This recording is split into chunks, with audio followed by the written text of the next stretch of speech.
সম্মিলিত শক্তিতে সমৃদ্ধ আগামীর এমন মূল মন্ত্র নিয়ে সম্মিলিত ইসলামী ব্যাংক নামে যাত্রা শুরু করেছে শরিয়াহ ভিত্তিক ৫ ব্যাংক।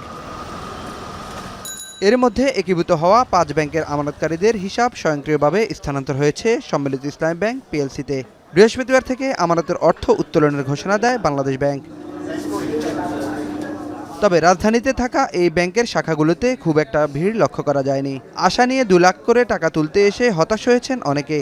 টাকা আগে পরে তোলার নানা হিসাব নিকাশের জটিলতায় কেউ কেউ টাকা তুলতে পারেননি, আবার কেউ পেয়েছেন ১ লাখ করে। ঘোষিত অর্থ তুলতে না পারায় অনেকের মধ্যে দেখা দিয়েছে হতাশা।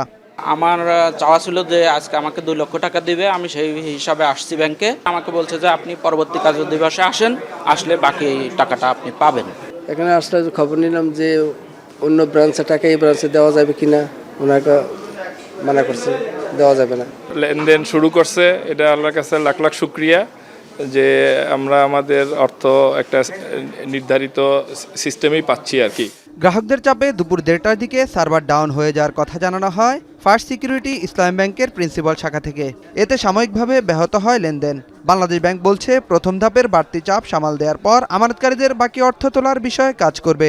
আমরা প্রথম ধাক্কায় যে দীর্ঘদিন যাবৎ এই সকল ব্যাংকের গ্রাহকরা তাদের অ্যাকাউন্ট থেকে কোনো টাকা উত্তোলনের সুযোগ পায়নি, সেই অচলতা ভাঙার চেষ্টা করেছি। ইনশাল্লাহ আজকে সেটা ভেঙেছে।